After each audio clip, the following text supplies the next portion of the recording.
Welcome along to Inside The Hive. It's Thursday and we're live here in Vicarage Road for the next hour. We've got a great show on the way for you tonight. We're going to catch up with Cucho, Hernández and Kiko Femenía. We've got highlights from the Golden Girls action this weekend, just gone as they took on Durham. We're going to hear from Adekite Fatuga-Dada as well, of course, recently reaching 100 games for the Golden Girls. Rob Elliot is taking on the 60-second challenge. We've got another round of Ask Tommy. We're going to have another player in our Watford Greatest 11 and we'll look forward to the Leeds match at the weekend as well. As always, get your questions in for our studio guests. You know how to do that by now. You can submit your questions on the YouTube comment section or of course on Twitter at Watford FC. Use the hashtag of Inside The Hive. Two great guests on the show tonight. As ever, I can't do this on my own, and there's only one gentleman who is here week in, week out, and it's the legend that is Mr. Tommy Mooney. Tommy, how are you? Very good, thanks, Michael. Gentleman this week. Well, that's unusual. Thank you. Just being polite is what it's all about. A good week for you, I guess. Masters this weekend. Golf. Managed to get a round in last Friday as well. First one for 6 weeks. So no birdie count, though. I was counting pars after a little birdies rest. This week. No birdies at all this week. No, so... No game tomorrow either, but I'm more than happy to sit and watch the Masters. Who's going to win the Masters? Zalatoris or Schauffele I've gone for. Not Scheffler, Schauffele. Okay, we'll see what happens next week. We'll see here next week, see if your prediction was right. See if I make the cut. See if you're any good. Right, joining us as well this evening is a goalkeeping legend, made over 500 league appearances, was here from 1984 to 1990. It's the one, the only Mr. Tony Coton. Tony, how are you? Oh, Tony, can you hear us? You're still there? Tony, you there? I'm here, yes. There we go. Sorry, I forgot to press a button to put you live. That's all right. We've got you now. Thank you so much for joining us tonight. How's things? Very good, thank you. Pleasure to be on the show. It's about time you asked me. And it's good to see Tommy, my old mate.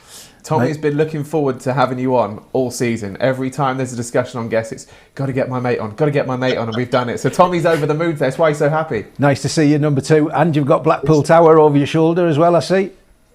Yes, I have, yes. Go there to get me sticker rock, Tom. Tommy only wants me on. Tommy only wants me on to make himself look good again. You know? Although we don't think he ever scored against you, did he? No, never. No, I think he came close once. He hit the post. Was that in the warm-up? Yeah, I think he did. But, he always has a go about my dress sense, you see, because he is immaculate. You know, you could put a tramp's vest on Tommy and he'd look $1 million, but, you know, I can't carry it off like Tom. I think you look great tonight too. You've even done your barnet as well.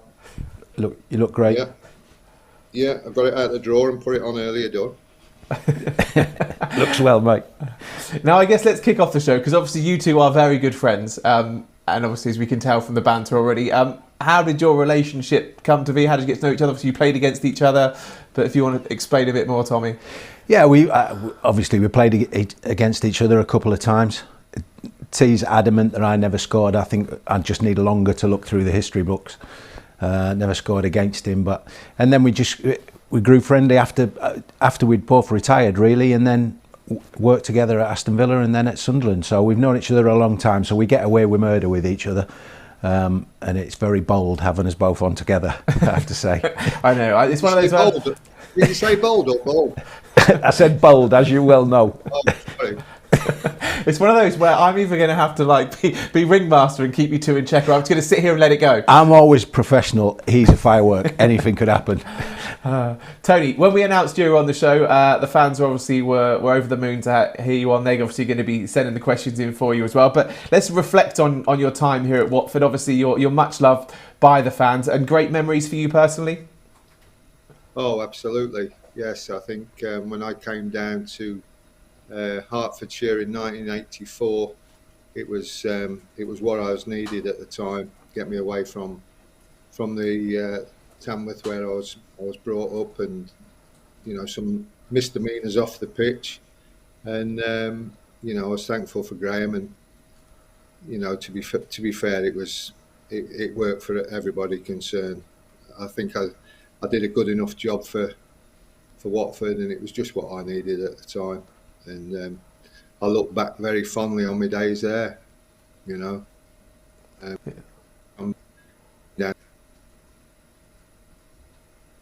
Yeah, obviously, Tommy, we're looking at some footage there. You know, a great goalkeeper. You know, I was watching through the highlight reels this week. You know, when as soon as I knew kind of Tony was coming on, and a great goalkeeper. Yeah, I'm going to stay away from the haircut and the moustache, but yeah, fabulous goalkeeper over the years for every club that he's played at, and you know, everybody that knows Tees speaks very, very highly of him, whether that be as a player, a coach, or working in a recruitment department. So, but I know he genuinely loved his time at Watford. So yeah, delighted he's on the show. Massively. We've got a couple of little technical gremlins in the system, so we're going to get Tony back on in just a few moments and reconnect the power of Zoom, right? Zoom's been going so well for the last 2 years. Starting to break up so now. Obviously, you mentioned him as a goalkeeper as well. Man United as a player, and of course, then involved with scouting and coaching and bits as well. That's a real testament to the quality of him as a player as well, and as a coach to work at a club like Manchester United as well. Yeah, to have the success that he had as goalkeeper coach when they were winning all of the trophies, and you know, nobody else could beat them.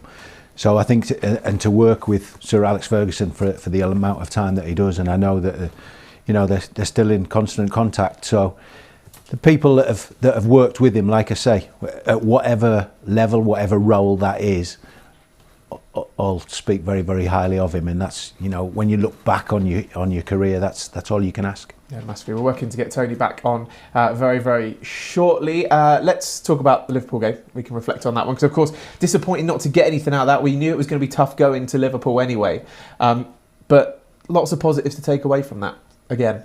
A lot of positives, yeah. I think really disappointed not to take the lead in the game, and ironically, Cucho has exactly the same chance that he had at Southampton a couple of weeks earlier, in exactly the same part of the pitch. Tries to finish it slightly differently, but then they go up the other end and score. And you know, after that, I thought we got back into the game. It would have been easy to collapse when you're so frustrated at losing the first goal in the game, and then you know, a silly penalty late on in the game finishes it, and when you just think you're setting up the Alamo for the last 5 minutes. But that penalty just kills that. I think, you know, I'd said before the game in the commentary and in the show last week, you have to go to Anfield and take something positive from it, whether that be 3 points, a point, or a performance that suggests going into the next, you know, 4 or 5 games, we've got something to play for. And for me, I left Anfield with positive thoughts. I think we played well at times. We just need that cutting edge in the final third. That's, you know, that was our biggest asset at the start of the season, is now what we're really searching for. Obviously, confidence going into the next game. We'll take a lot of heart from that to go into the next game. Of course, Leeds this weekend, which we'll talk about more as we go forward. But we know how difficult this run is going to be. The games against teams around us are going to be incredibly important. Everton last night against Burnley, obviously that was a big game for those two sides, and a defeat for Everton. They've got some tough games coming up. Will players be looking at those other games, or will they be focused just on their matches? How do you think a player looks at a situation like this? I think it's natural for players to look at other games, but my stance doesn't change. It's about what we do. We have to catch and go above Leeds and Everton for me. You can look at everybody else's run-ins. The fact that we've got everybody to play is a huge advantage in my view, and it's certainly, that's the type of games that footballers should want to play in, and you should want to show that you can cope with the pressure and the prize of those games. Those are the games that I loved, and I'm hopeful that our current players believe the same thing. No, certainly. Well, let's get some post-match reaction from that game then. Let's hear from Ben Foster. Ben, what's the main emotion after that game? Obviously, first and foremost, disappointment that we lost the game. But I think we can be happy with the performance. We really can.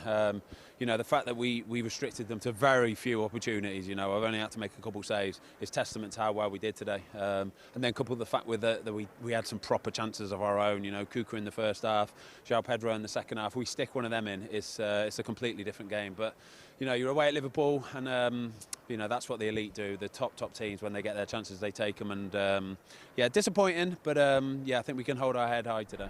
What did you make of the first half performance in particular? Because it was a very strong start, considering you're at Anfield and you're against a team that are pushing for the top. You know what to expect from Liverpool. You know they're always going to give it a fast start. They're going to be on top of you, shutting you down, harrying. They press from the front from the very first minute.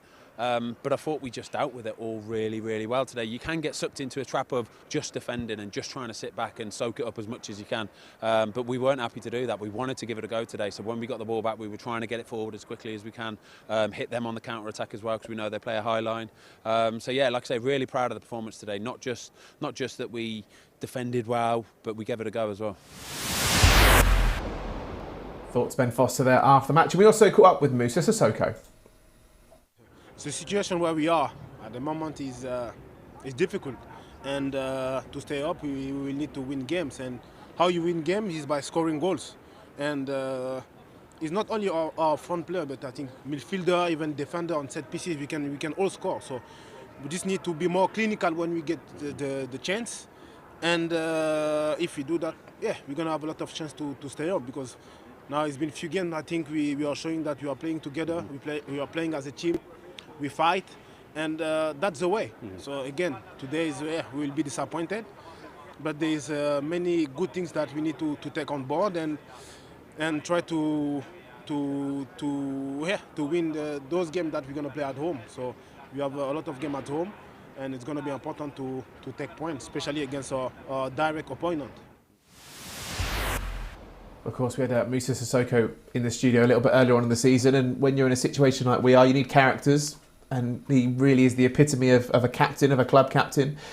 How important is he going to be in the next few games? Huge, not just on the pitch either, off the pitch, in the dressing room, speaking to the more inexperienced players.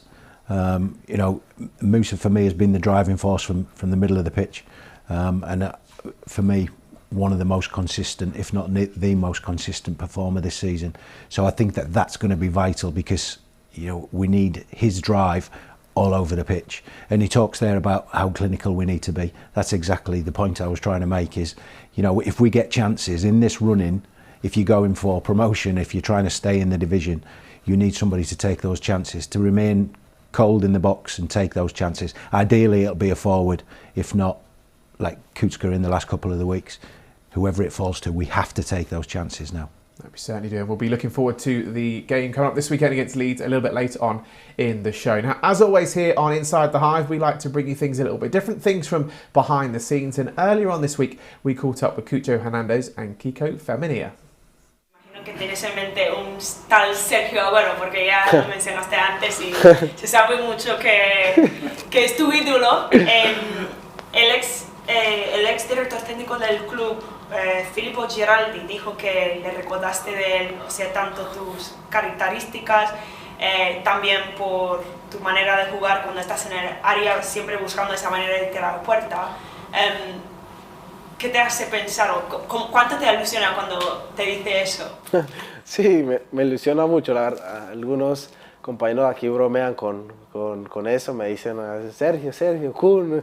Y yo, bueno, yo me siento bien, la verdad. Sí, desde pequeñito lo vengo viendo y que, o sea, que me lleguen a comparar, entre comillas, porque hay que respetar también los estándares y los niveles. Y lo que ha hecho el Kun es otro nivel, pero tú trabajas para eso. Y bueno, es muy gratificante para mí que la gente vea eso, y voy a seguir trabajando y mi ilusión es hacer una linda carrera. Desde que llegaras a Watford, este curso ha sido uno de tus mejores en cuanto a asistencias, aunque no lo sabías. No lo sabía. Vimos, o sea, 5 asistencias. En la Championship del año pasado registraste 4. ¿Algo ha cambiado tu estilo de juego, yo qué sé? O por ejemplo que tienes a un Cucho ahí. Eso te iba a decir. Tengo al Cuchín aquí que me las remata. El año pasado las ponía igual y no había nadie ahí que hiciera chilena. Nada, pero bien, contento. A ver, siempre uno se alegra por dar asistencia, por sumar goles. Entonces, pues feliz, y lo importante, ya te digo, es el equipo. Ojalá pudiera cambiar esta asistencia por escalar 3-4 posiciones más arriba, pero bueno, al final aportar al equipo lo mejor de cada uno y sumar. Great to hear from Cucho and Kiko there. Right, if you were at Kings Langley this weekend, you will know our Golden Girls took on Durham. So next up, here are some highlights of the action from the weekend. Pick up some points today. Fatuga-Dada, good play from her. She sends it to the back post where Helen Ward is waiting. Watford take the lead. 2 minutes into injury time now. It's a dangerous ball in and Bradley's on the end of it. They're looking to make a quick start to the second hit. Ball pushed back and it's a real mix-up and a chance for Watford to regain the lead. And Fatuga-Dada says thank you very much. Borthwick has come off her line again and she's not going to get there. And a chance here for Watford to extend their lead. Can they finish? They can. Wilson sends it forwards and Heppel's in. Lovely first touch. Can she find the finish? She can. And Durham are right back in this game. Heppel looks as if she fancies this. It's a sensational strike. Well, highlights there from the action last weekend for the Golden Girls, and one of the goal scorers there, Adekite Fatuga-Dada, of course, was in with us the other week, and we were celebrating the fact that she had done 100 games for Watford in her career, and we caught up with her again a little bit earlier on. That was your first appearance. Now we move on to your first goal. Unfortunately, we're lucky to have the footage of that. It was against Millwall Lionesses, and it wasn't a bad way to get off the mark, was it? No, it wasn't. Let's have a little. This. Do you know what's funny about this goal, right? I was fuming because I wanted to take the free kick and the celebration, obviously. But I was fuming because I wanted to take the free kick. And Annika at the time, our captain, she told me no, get in the box. So I was fuming, and as I was walking, one of the girls was like, why don't you just tell her you want to take it? And I was like, do you know what, just forget about it. And then she's obviously delivered the ball in. There's so much space between the ball and the front post. And I just thought, you know what, I'm just going to run at the ball and try and make contact, see what happens, and it went in. And then we ended up winning the game, which always feels nicer. So yeah, no, it was a good night, and I've enjoyed night games ever since that. Just a snippet there of some of Addie's memories, and you can watch the full video of that on the Watford FC Women's YouTube channel. Tommy, an incredible achievement at such a young age as well. We rarely see one club players these days, but Adekite's kind of becoming the epitome of that. Yeah, she certainly has, and you know, we've had her on the show a couple of times. She's so confident for such a young woman, and you can see that on the pitch as well. And you know, playing with Helen up front as well in this team, I'm sure that she's a joy to play with. No, she certainly is. Right, if you've just joined us, you'll know we've got Tony Coton on the show with us today. Technical gremlins have been fixed. Tony, I believe we've got you back. I'm on a mobile phone now, pal. Nice to see you, pal. I thought it was your round. I thought that's where you must have left. What do they say? Don't work with children, animals, and goalkeepers. Man, it's good to have you back. We're glad we got you all fixed up again. When we lost you, we were reminiscing about your career, and obviously post Watford, your career took you to Manchester and then to Manchester United. An incredible time for you there as well, and especially getting involved with the coaching after your career, and obviously you're still there now as scouting with the goalkeeping. Yeah, it was the journey really from playing into coaching and now scouting at the biggest, or one of the biggest clubs in the world has been a real eye opener. It was fantastic to be there for as long as I was as a coach, and everything that I missed out really on a player, I experienced as a coach. You know, with what the club won during the 10-11 years I was there, and it's great to be back there as on the recruitment side now. What was it like working with Sir Alex? Obviously winning all those trophies and the treble and bits and pieces like that. You must have some great memories.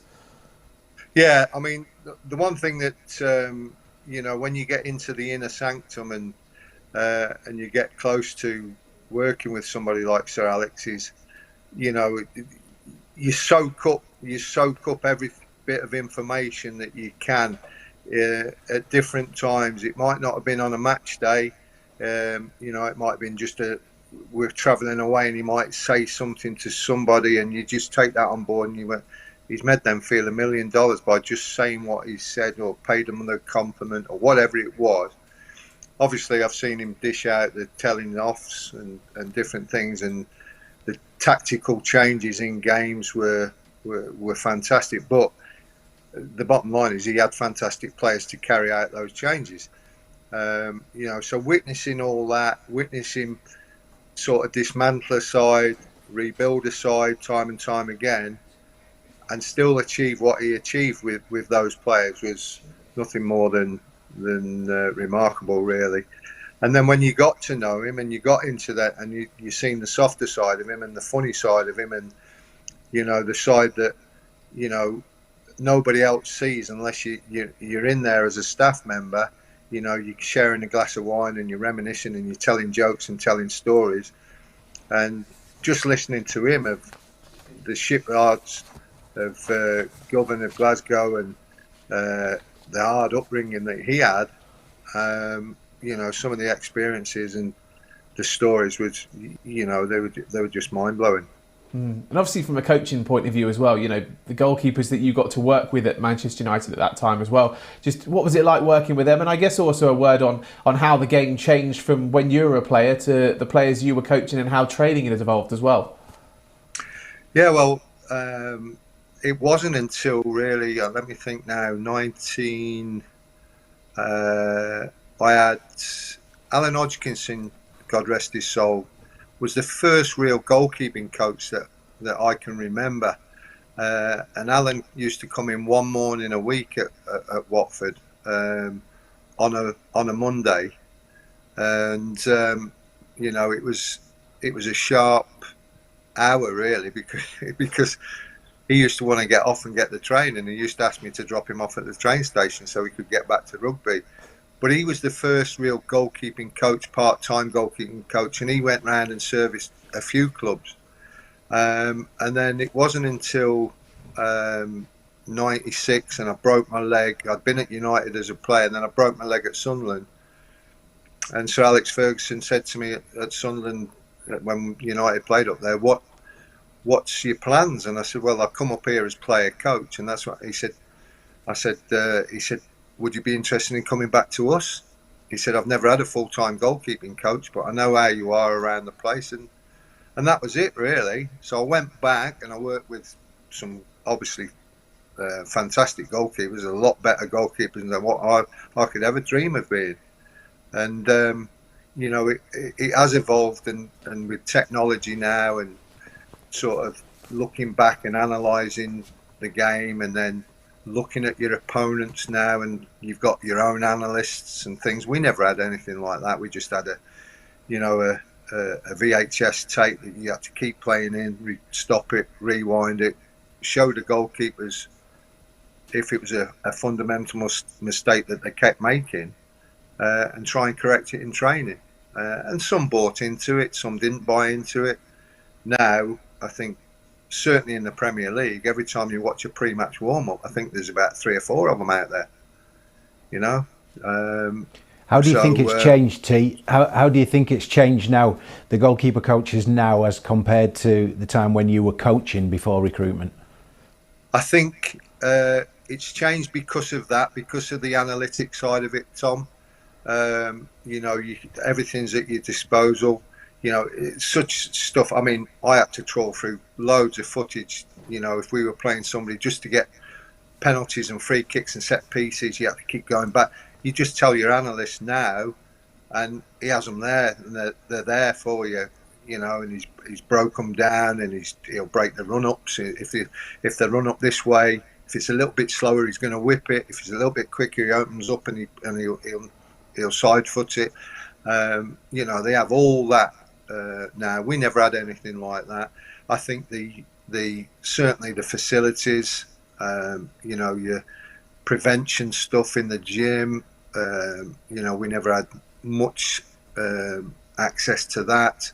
So there's loads of stuff like that pre and post match, and and also you've got a leg as well, because they seem to have an assistant. It's hard when you're working. It's a lot easier when you have somebody feeding, because you can actually analyse the goalkeeper in training with your own eyes. When you're actually feeding the ball as well, you're concentrating on giving a good serve, so your head's down to strike the ball properly. By the time you look up, it's either in his hands, it's past him, and you can't see exactly what he's done. Do you think that helps the relationship then, T, with the coach and the goalkeepers? Yeah, I think so. What I would, going back to my experiences, Tom, is I wouldn't have liked it every day. I wouldn't have liked goalkeeping training every day. I like to be involved with the team, and I like to, and certainly now play outfield. I mean, I think they will do it now because they'll have to join in because it's so important that they're good with their feet. You know, but I used to insist one day off. You know, of you always insist on a day off, T. I know that. I can guess that one. Any angle for a day off. Absolutely, mate. But yeah, so it's. I think the relationship between the goalkeepers and the goalkeeping coaches now they've got stronger. Yeah. And the thing is though, it can work both ways. If you don't believe in your goalkeeping coach, then it's a terrible situation to be in. You know. You've got the role of chief goalkeeping scout at Manchester United. What does that kind of entail for you on a day-to-day basis? Do you still have involvement with the players that are in the side, or are you watching the opposition and other players? No, it's just purely looking at goalkeepers for the future.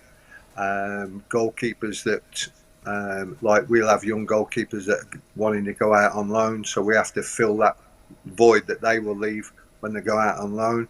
So we need to bring one in. But he has to be at a level where he won't, the training won't drop, you know. So it's a difficult one if you're looking like for a third or a fourth choice keeper to come into training, because where are you going to see one of those playing? Are they going to want to give up playing on a regular basis to come in?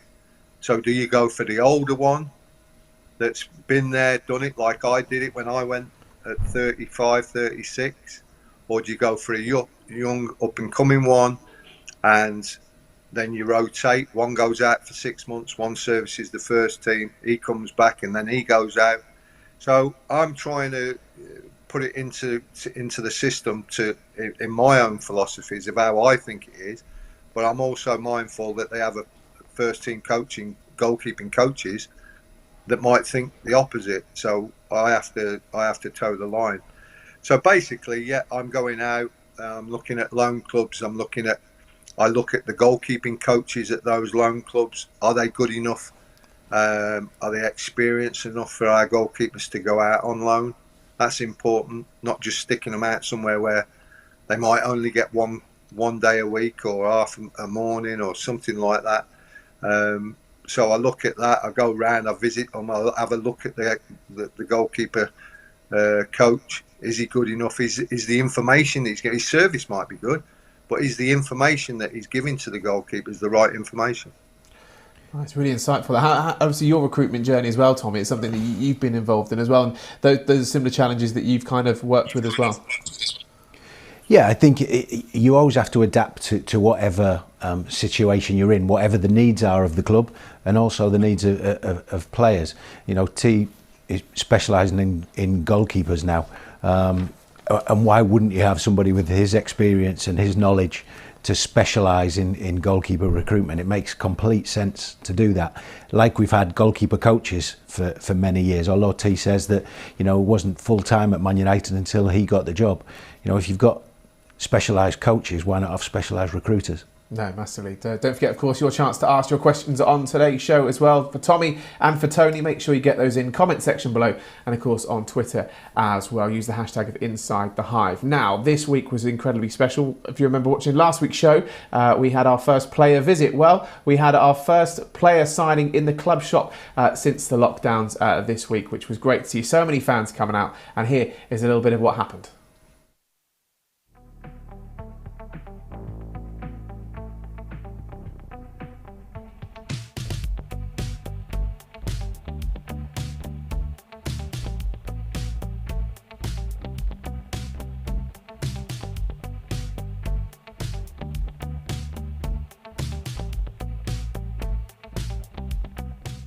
Alex, how you doing? Yeah, I'm good, you? Good, buddy, yeah. Looking forward to another one of your goals on Saturday. Yeah. Hope we can win first, then Yeah, if I can score, it will be even better. What'd you say? You're welcome. You're welcome.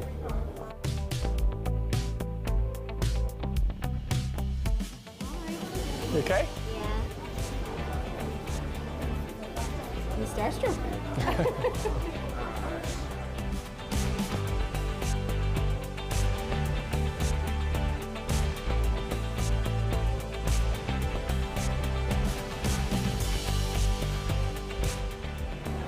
Muito obrigada. Nada. Tchau, tchau.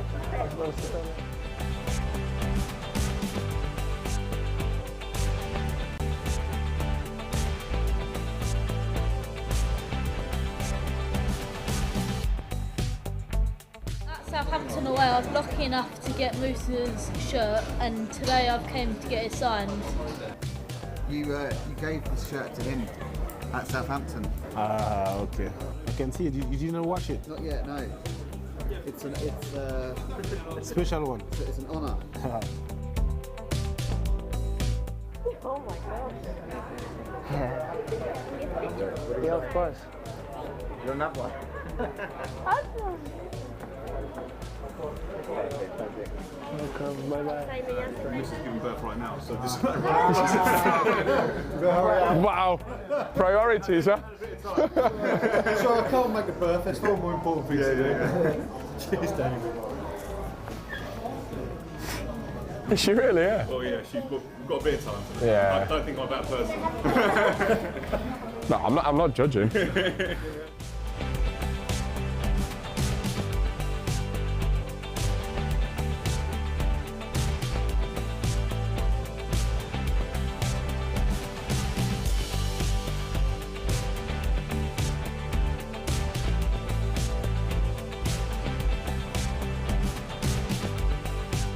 Right, thanks for coming, guys. We're all done now here.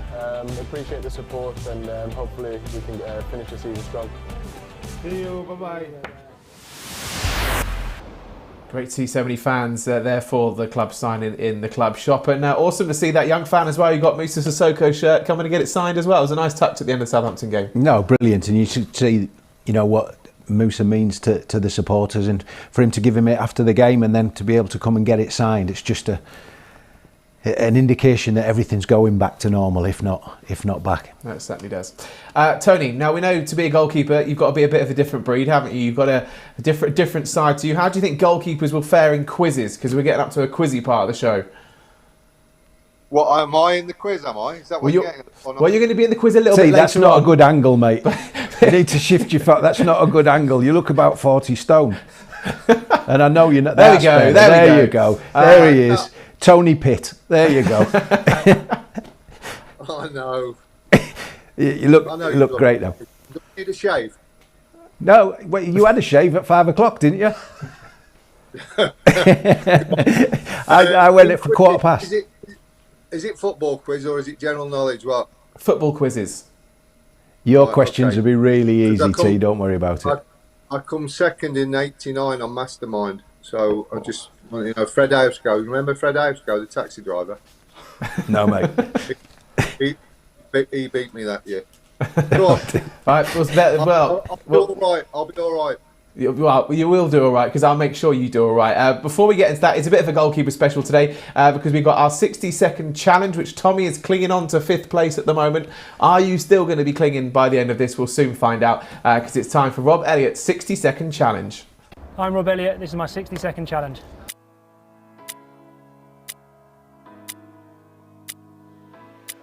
Team you supported as a kid? Charlton Athletic.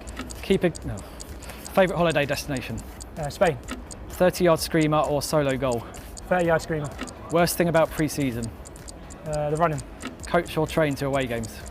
Coach. Fancy restaurant or takeaway? Takeaway. Teammate with the worst dance moves? Craig Cathcart. Dream dinner guest? Will Ferrell. Best stadium apart from Vicarage Road? St James's. Long distance runner or short distance sprinter? Short distance sprint. iPhone or Android? iPhone. VAR, love it or hate it? Love it. Best shirt you've ever swapped? Peter Check. Tea or coffee? Tea. Favourite sport other than football? Cricket. Most famous person on your phone? Jake Bugg. Football Manager or FIFA? Football Manager. First football boots. Mitres. Skiing or snowboarding. Skiing. Favourite movie. Step Brothers. Childhood hero. Robert Lee. Favourite musician or group. Biffy Clyro. Red sauce or brown sauce. Red sauce. Ronaldo or Messi. Ronaldo.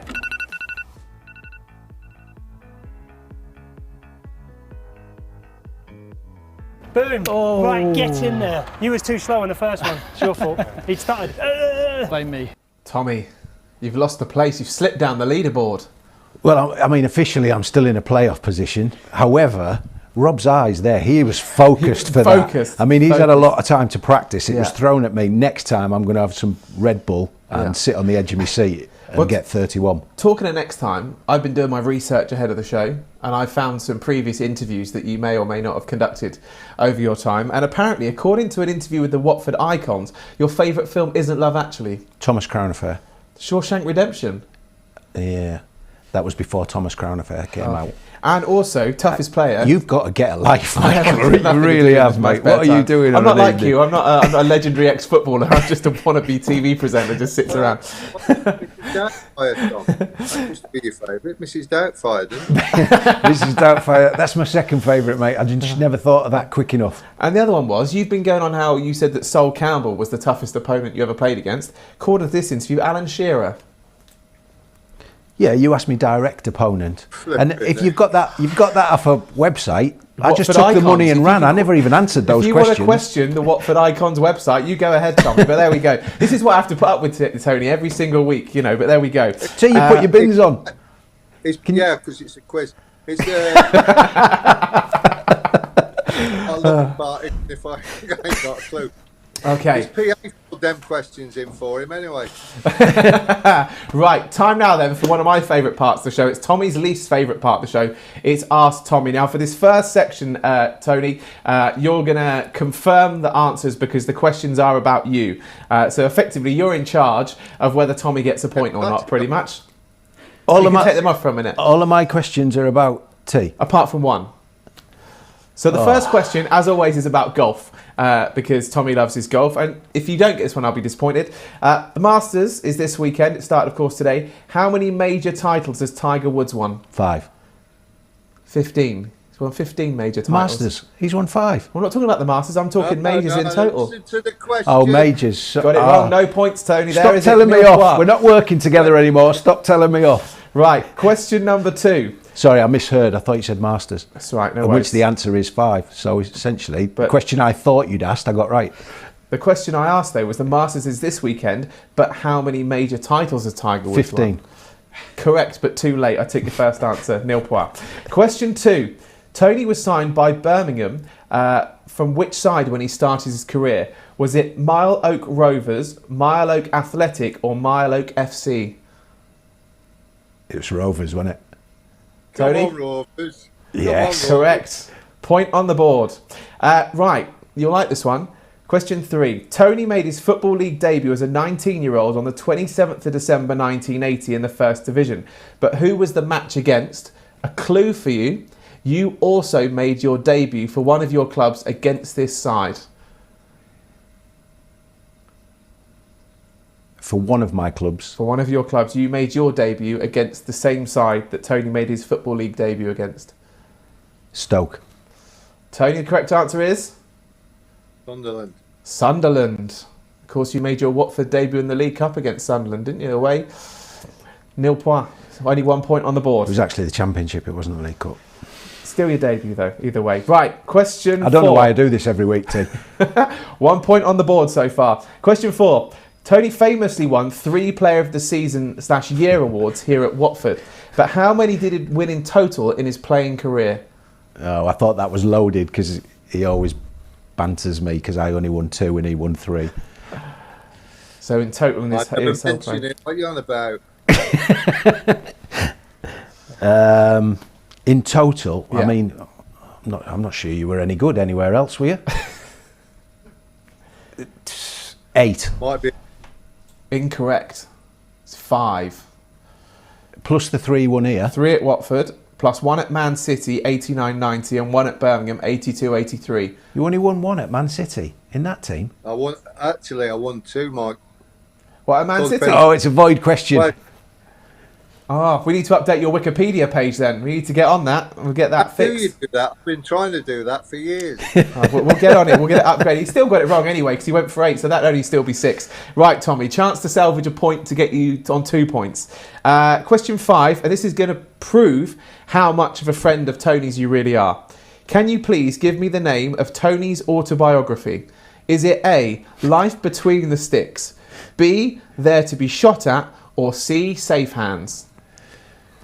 Being as though it was on the desk in the office, I should really know this. There to Be Shot At. Correct. See, 2 points. I even bought 2 one, points. T. Huh? I went and bought one. I just needed to open the kitchen door. I was going to say, yeah. You jacked the cab. Right. So, Tommy's got 2 points. Tony, a little bit later on the show, you're going to have your questions and we'll see if you can beat him. I don't think it's going to be too difficult if we're completely honest, but we'll save that fun.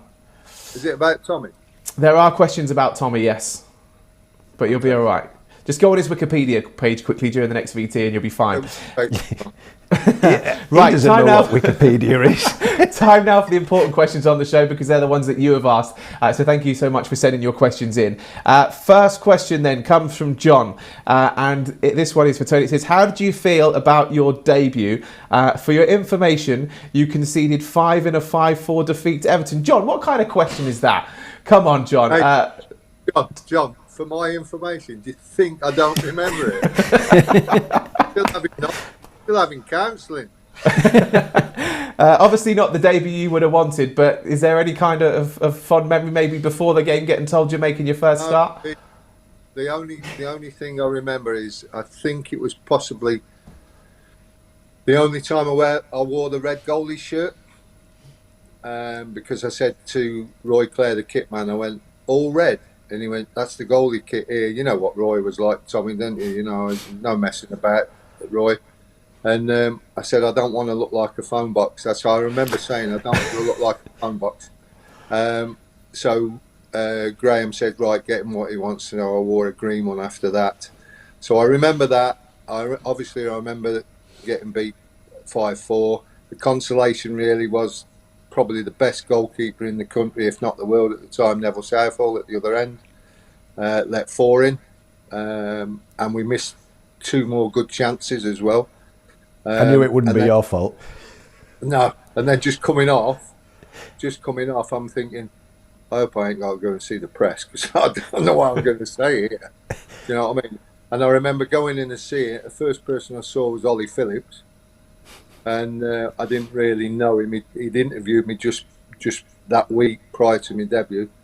And he says, how do you feel? I said, well, I've just got to go back down and get some cream for the neck rash. And that's how I opened it up. And then I think we played Cardiff the next game and I played well and that was it. I settled in. So, and I think if you watch the game back, I couldn't do anything with any of it. No, that's good. That's a good goalkeeping answer. You ain't getting any short answers here either. Right, next question comes from Rudy Clark-Johnson and wants to know, what was the best save that you made in your career? Oh, in my career?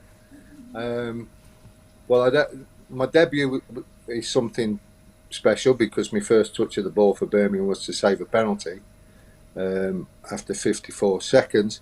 My best save in my career... I try and go through the club one. I think my best save for Watford was probably we played Oldham at home and Frankie Bunn hit a volley from about 8 yards and I don't know how I got up and tipped it over. And then I don't know. There was too many to mention when I was at Watford. Too many. Yeah, I'd be here all. I think the one, and also playing for Birmingham at Watford, and they were great at set pieces. The near post corner flick on, Barnsley flicking it on, or George Riley flicking it on, Will Frostring coming in round the back, and they did that. And I'd gone from sort of middle of the goal to the far post and went full length to save a Will Frostring diving header. Nice, so, love that. 2 at Vicarage Road, yeah. You've made that sound amazing. That it does. It's great. That sounds like an epic save. I'm going to Google it. Michael will be sat at home later on tonight trying to find that. Yeah. Right, next question comes from Simon. What was the highlight of your career? Let's go with the asking at Watford. Your best highlight of Watford? Watford. I think the highlight really was. I would say 2 particular games really was the quarter-final away at Liverpool, which you showed right at the start when we got a 0-0, and winning in the quarter-final at Highbury 3-1. Two games there really. Nice. Next question comes from Charlotte Gibson. What do you think are the most important attributes for a modern-day goalkeeper, and how are they different from those of your playing days? Don't just say gloves. No. The first thing that everybody says now is how good are they with their feet, because it's a big important part of the game. So everybody says now when you're going around the games and scouts is, have you seen such a body? He's great with his feet. In the old days it was how far could he kick it. That was the first thing they thought. Nobody says about the technical ability of actually keeping it out of the net, which is the most important for me. Is keeping it out of the net. I always answer the same way when people say how good is he with his feet, and I went, go and get Glyn Hodges and put some gloves on him if you want a goalkeeper.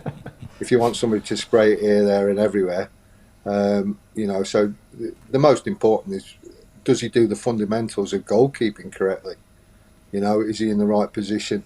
Does he know when to come down the line, when to it's all that.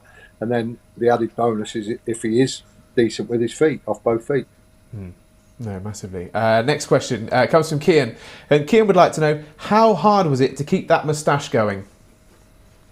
Very hard. It was hard keeping it trimmed up, because if you see on a lot of the photos, especially at Watford, it was a lopsided tash.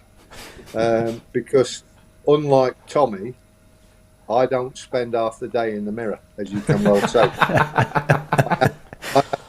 Not groomed correctly when you see me, and I didn't give a 2 hoots about how I looked. Obviously the big mop of hair like D'Artagnan at Three Musketeers, a lopsided tash, and Rick Holden used to say to me, oh, you're still balancing that slug under your nose, I see. I wasn't one for grooming and being perfect. I'll tell you what, more importantly, was it a moustache or a moustache? Which was it? Tash. Moustache. A muzzy. It was a mistake. That's what it was, pal. It was a mistake. Hey, the only reason I grew one was to get me served in the pub. At a young age, I thought that would help. You know what I mean? So that was the first reason I did it, really. Yeah, love that. Final question for the moment comes from Melanie. And Tommy, you can ask this one. Why do you call Tony number 2 and not number 1? Because Tony... This is... Who sent that in? Melanie. Is it Ellen Coton? No. No, it says Melanie. Melanie, thanks Melanie for asking this one. So... TC is number 2 in the Hall of Fame. I'm number 4. So whenever he calls me, it comes up TC number 2. And that's why I call him number 2. And do you call him number 4 back? Yes. Yeah, I do, yeah. But repeatedly. The baddie out of Stingray. Remember the baddie out of Stingray?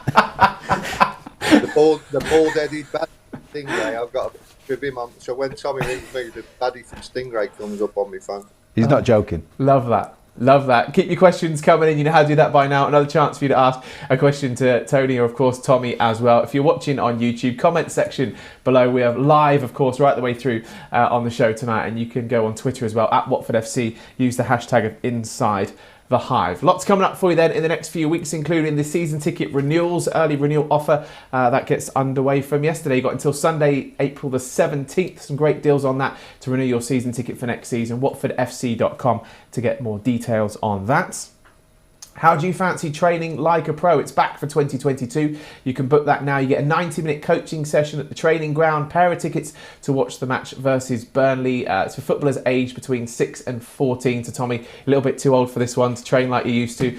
Group bookings only, watfordfctrust.com to get involved with that. And of course, there's always a deal going on in the shop, shop.watfordfc.com. Currently 3 for 2 on all homeware. There you go, you're doing up your house at the moment, Tommy. You can have a little Watford room just for you. Okay, time now for a little surprise on the show. Now, Tommy, you don't know this is coming, but it's a little bit of a surprise for you because this coming home game, the front of the programme is dedicated to you. Throughout the course of the season, of course, we've had different people on the front of the programme, and this is you this weekend in the Leeds matchday programme. You're on the front, there you are, golden boy. With a fringe. With a fringe. What do you think of that? You like that one, T, don't you? Yes, I shall be down there and I shall collect 2 on Saturday. I'll look forward to the photograph. What are you doing with it then when you get home? One for the dartboard and one to go in the bottom drawer. Yeah, I knew the dartboard was coming up, yeah. What do you think, Tommy? Do you like it? Yeah, no, absolutely, yeah. Amazing. That's and great. If you see Tommy at the weekend, he'll be there in commentary. Take a Sharpie with you. It'll be worth some money. Put it on eBay. £18.85. That's what you'll get for it. Right. Let's continue talking about your two relationship then, because obviously we spoke about how you've got to know each other through kind of scouting and recruitment. Obviously, you speak regularly as well, and that kind of friendship has kind of built up with that. But obviously, from a working relationship perspective, obviously with the scout and stuff, was obviously a fruitful relationship working together on that. Yeah, we worked really closely together at Aston Villa. TC was actually my line manager or boss, if you like, which is a scary thought. Like, to be fair, I don't know how I got through it. I know how much I spent on therapy, but we would just the best boss you've ever had. But TC was up in Manchester, so he only used to come down maybe twice a season. The rest of the time, he was sat in the garden telling me what to do. But no, yeah, we had a great time at Villa, and then that moved on, and then again at Sunderland. We worked together for just less than a year. But we speak together on the phone when we're on the motorway, don't we, most of the time? I think you always find that with most recruitment staff, is you're in the car, it's your mobile office, so we speak all of the time and we just moan about other people. But yeah, no, we haven't had a pint and a game of golf for a while, although that might be on the cards because you're back on the golf course, aren't you? I'm playing now, yeah. So I look forward to that. Tony, what was he like as a recruiter? He keeps telling us all these gems that he signed, all these players he's found. Was he that good, or was he just claiming your glory to the players you found? No, well, when we worked together at Villa, Tommy was the loan manager, so he was dealing with the loan players. You know. Oh, I think we've got another little technical glitch now. We'll get that one fixed. The gremlin's in the system today. That's because he was probably going to say something nice, and that's why the system's gone. Oh, we got you back. I've just heard Tony in my ears. Tony, back? You still there? Sorry, because I've got to go on the mobile. That was an incoming call. It wasn't this time because it went off live on the Hive Live, didn't it? Goalkeeping coach at Man United. That's who it was. Was he watching when you were having a pop at him? No.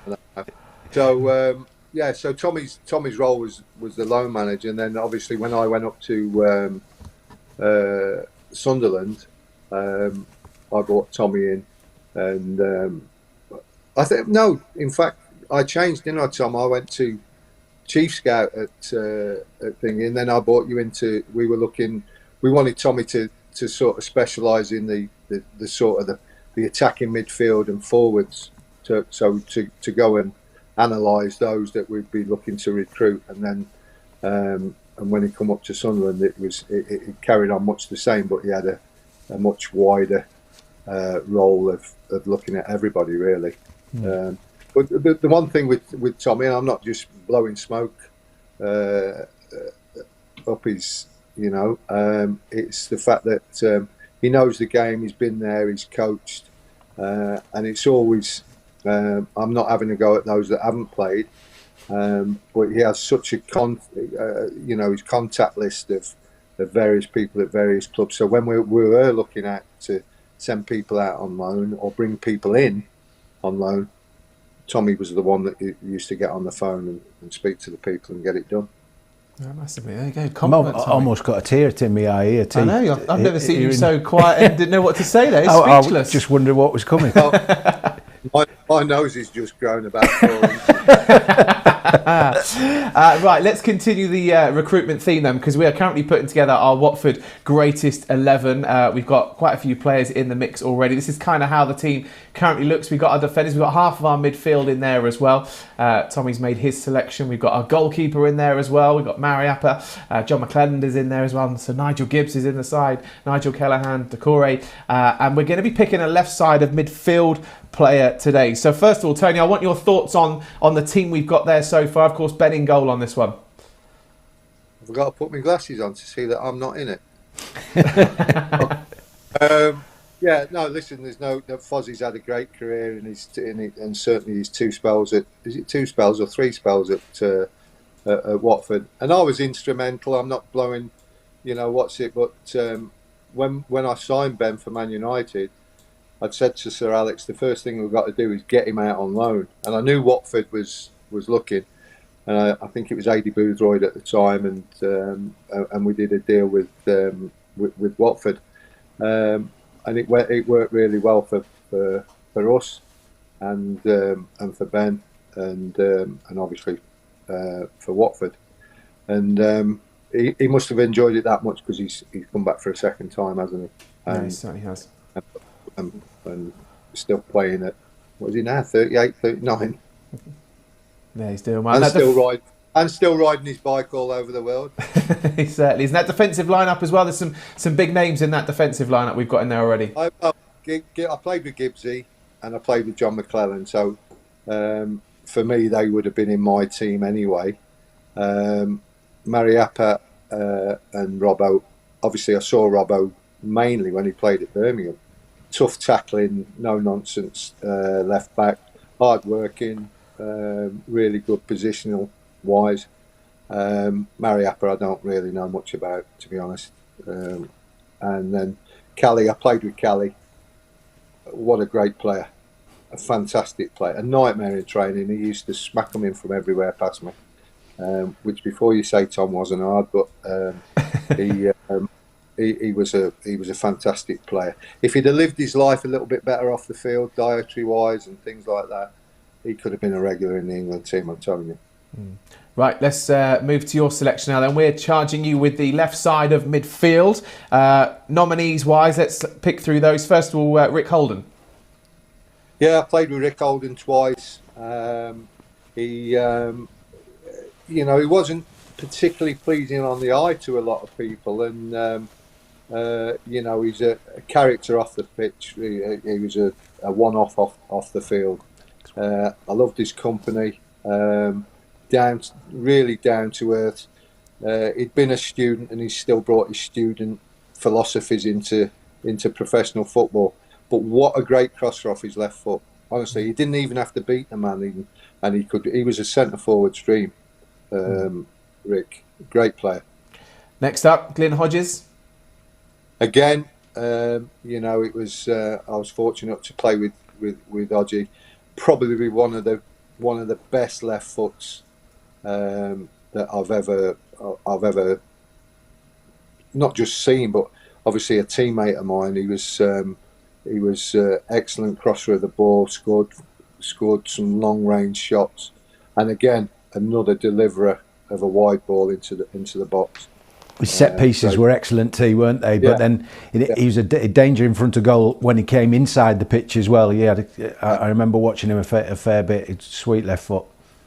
Yeah, I think he left us and went to Newcastle, if I remember rightly. I think had a stint at Newcastle, but another great left-sided player. Okay, next up we got Neil Smiley. Yeah, I didn't play with Neil that long, a couple of seasons, I think. He was a real attacking left winger. He was always wanting to go forward, always wanting to go. He could go inside and outside. He was I didn't know which was his stronger foot, to be honest. I didn't know whether he was right-footed or left-footed. which must have been a fullback's nightmare, like Tommy's just said about Hodgie. He just dropped the left shoulder, come inside on his right, and deliver good balls in, or have a strong shot, and then next minute he's going down. He's dropped his right shoulder and he's gone down the outside and whipped in a great ball with his left foot. Unlike the other two, you could stick him on the right wing as well, whereas the others were a little, if you stuck them out there, they got a little bit lost and only wanted to come inside, whereas Neil had he could go either side. No, for sure. Right, some good contenders there, but if you can now do the honours and reveal your winner. Well, there's only one. When you've played with a player like this, John Barnes, I don't think that'll be a surprise to many Watford fans. Not just a great, but I knew you'd have to put that one in. That's not you in goal there, is it, T? That was the quarter-final, yeah, 8-4. just helping Watford on the way to Wembley. No, but with John, he's just such a great bloke off the pitch. But he was not just a great player. He could do anything. If you put a snooker cue in his hand, he'd have 100 before you knew it. You know what I mean? He'd have 100 break. Cricket bat, he'd open the batting and you couldn't get him out. Long distance running. He'd win the long distance running when we did a lot of running under Graham when I was there. He'd win all the long distance running, the 10, 13 milers. And then the sprinting, nobody could. He used to win the sprints. He was just a all-round great sportsman, great footballer, and a really great person. See, I played with him after we'd both retired. I played in a Masters event in Kuala Lumpur and Vietnam, and he was still, didn't need to move around the pitch, but technically his left foot and his control of his ball was unbelievable. Yeah. Even probably 10 years after he'd retired and 1 or 2 years after I'd retired. So, yeah, I completely agree with you. I don't always agree, but this time I definitely am. Well, there we go. Let's put him into the side. There we go. John Barnes is in it. Your name goes next to it, Tony. You've made the selection, so maybe you're not in goal, but you still name still makes the team sheet though. How often does Gifton Williams come down to the ground? Will he be down there? He might well be, mate. Do you want me to set up a meeting? Need to have a word with that fella. He's not picked you, I know. You were definitely a contender for it, though. Definitely a contender. We're not picking a manager for this, but obviously you've mentioned GT a few times. Obviously, let's have a word on him from you, because obviously GT means a lot to a lot of people at this club. There was only one for me there, at Watford. He was, not only a real saviour for me at that time, getting me down from out of Birmingham City, but he was ahead of his time as well. In his coaching, his philosophies, and everybody says, "Oh, we were a long ball team." It wasn't. It was a long pass, and everybody knew their jobs. He had everybody working hard, and I went on about the running that we used to do with Graham. We finished the season with the best record from any team in the league, because we were the fittest. If we could have, we started well. The middle period was our downfall, really. And then we always ended the season really well because we were the fittest. I remember, I think one year we beat Tottenham 5, we beat Chelsea 5, we beat Man United 5, all in the sort of last 6 weeks of the season. And that was down to our fitness. It took about 5 years off my career, but... you obviously mentioned the things you learned from Sir Alex and bits and pieces. What did you learn from the great that is GT? Because obviously, Tommy speaks to how much he learned from him as well, but for you, from a coaching perspective? Just the simplicity of the game, really. I remember him always going on about trapping the far post, and Tom will echo what I'm saying here, because of being a striker. He emphasised, honestly, every training session, every game, trap the far post. And if Nigel Callum wasn't on one side and Barnsley on the other, trapping the back post, because it was what was it, Tom? Position of maximum opportunity, or whatever Pomo. it is. Yeah. Pomo. Yeah. And and he used to go on about how many chances he used to go begging there. So that was one of the biggest things that I remember him doing. He still did that. Still did that in my time, T. Yeah. Yeah. You always had to get, if you were on the opposite side, you always had to track the back post and get that tap in. And he was right though, wasn't he? Because it's 2 or 3 yards. The goalkeeper can't get back across if the cross is coming across the goal. So all you have to do is hit the target, and it's an easy goal. Exactly. So you know, the proof was there in the pudding. We had probably at the time the 2 best in Callahan and Barnes to do that, and really was.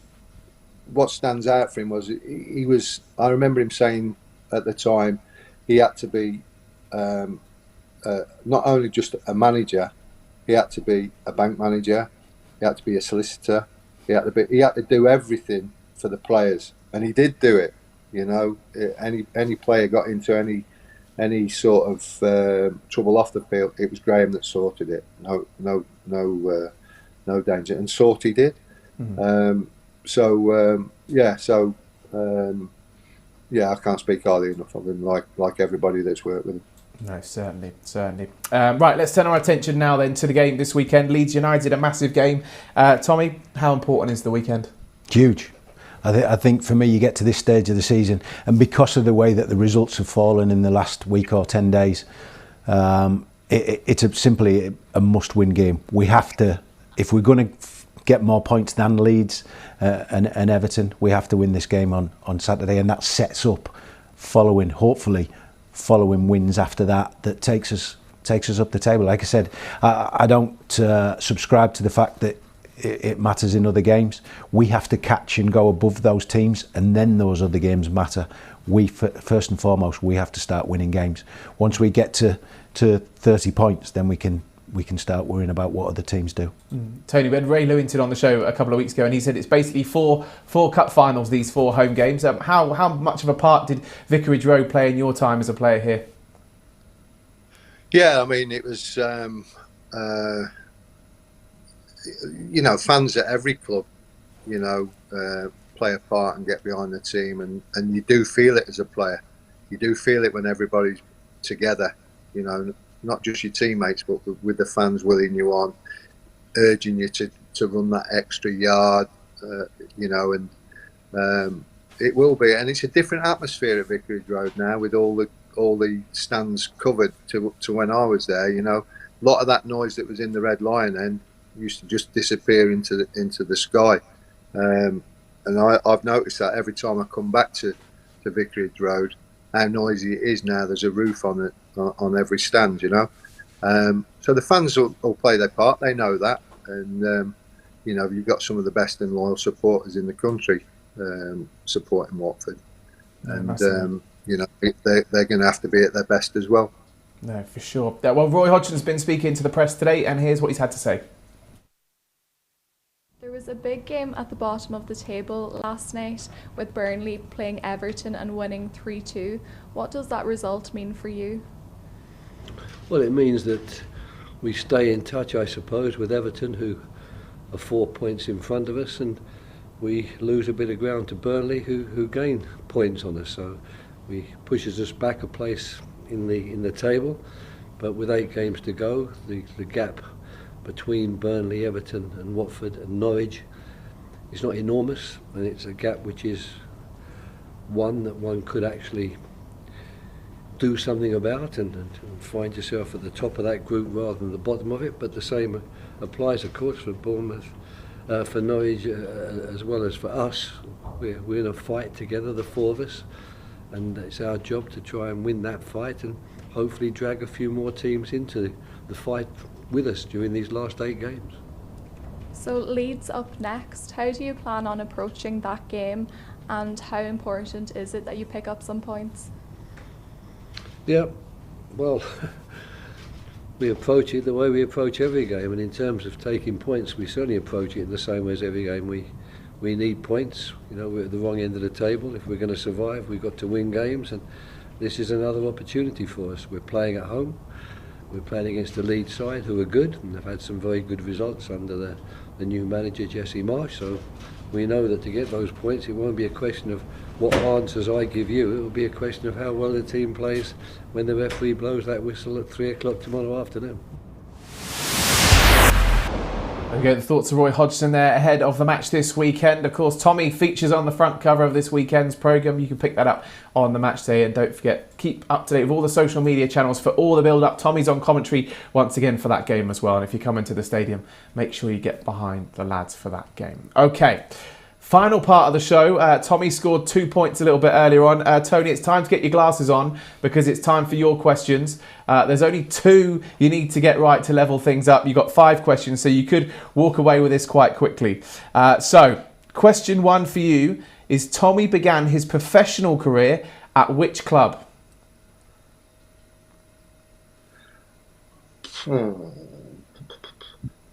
Villa, I think. Correct. He was apprentice at Villa, wasn't he? Correct. 1 point. Yeah. Okay. Question number 2. Like yourself, Tommy also played for Birmingham, but how many goals did he score for them? Was it 14, 13 or 15? 15. Tommy? 15 in 33, mate. That's not bad, is it? No wonder they got promoted. Not bad. Not bad. 2 points. Right. Question 3. Who was Tommy's first manager at Watford? Was it Glenn Roeder, Graham Taylor or Steve Perryman? Ooh.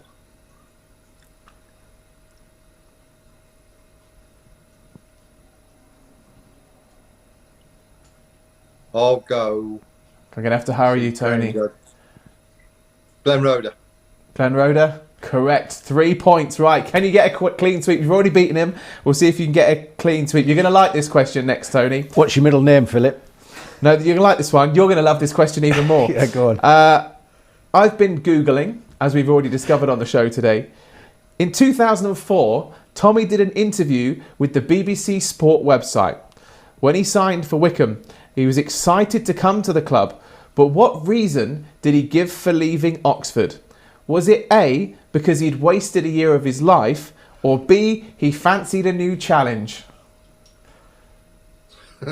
Well, the obvious answer is I fancy a new challenge, but I think he probably said I wasted a year of my life. Correct. And he followed it up with, to go on to say that he was excited to be linking up with Nathan Tyson. Both the strikers that I played with there, they made £4 million. There we go. There we go. It's not rocket science. Every strike partner that I had, moved on, got a mega move. Okay, final question then to make this 5 out of 5. Tony, you were the goalkeeping coach for Manchester United when they won the treble, but what round were you knocked out of in the League Cup? Was it the quarterfinals or semi-finals? Quarters. Correct. Lost 3-1 to Tottenham. Teddy Sheringham scored the consolation goal for Manchester United. Well, 5 out of 5. That's impressive. I don't know what to say, T. Didn't even need the tiebreaker this week. I'm looking for my trumpet here. To be fair, you've missed out on a cracking tiebreaker as well, because Tommy is accustomed to these questions. The tiebreaker was going to be that you moved from Watford to Man City, but from this very seat, how many miles is it? Fastest route to Main Road, which is now a housing estate. Fastest route. Tommy, we'll love this one if we have a go. 143. 143. Tony, higher or lower?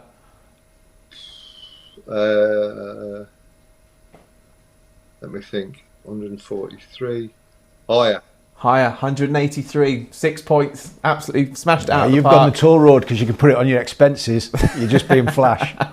9p a mile. Yeah. Right, final questions of the show then, the important ones. They're your fan questions. Thank you so much for getting these in for us. First one comes from Chloe. Who was the toughest striker that you ever played against? In terms of physical or in terms of technical and what's it? Well, I've got 2. Go for it.